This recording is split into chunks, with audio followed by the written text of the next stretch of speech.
এই লোকটা যখনই এই দ্বীপ থেকে বের হওয়ার চেষ্টা করত তখনই অনেক বড় একটা লাল কচ্ছপ সমুদ্রের নিচ থেকে এসে তার রাস্তা আটকে দিত।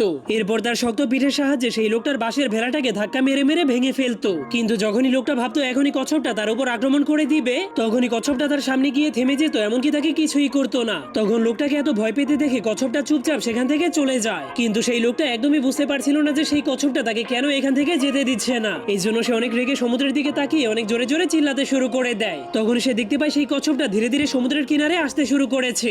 যা দেখার পর লোকটা ভাবতে শুরু করে মনে হয় এটাই তার প্রতিশোধ নেওয়ার সঠিক সময়। এই জন্য সে অনেক রেগে পাহাড়ের উপর থেকে নামতে শুরু করে দেয়। এরপর নিচ থেকে একটা বাঁশ উঠিয়ে কচ্ছপটার মাথায় অনেক জোরে একটা বাড়ি মেরে দেয়। কিন্তু তা দেখে মনে হচ্ছিল কচ্ছপটা একটুও ব্যথা পায়নি। এই জন্য সে কচ্ছপটাকে উল্টে দেয় যাতে সে সেখান থেকে পালাতে না পারে। কিন্তু এরপর সে কচ্ছপটার উপরে উঠে তাকে থুতু মেরে তাকে সেই রোদের মধ্যে ফেলেই চলে যায়। যার কারণে কচ্ছপটা চুপচাপ সব অত্যাচার সহ্য করার পরেও সেই লোকটাকে কিছুই বলে না। কিন্তু তবুও লোকটা সেই দ্বীপ থেকে পালাতে পারছিল না। যার ফলে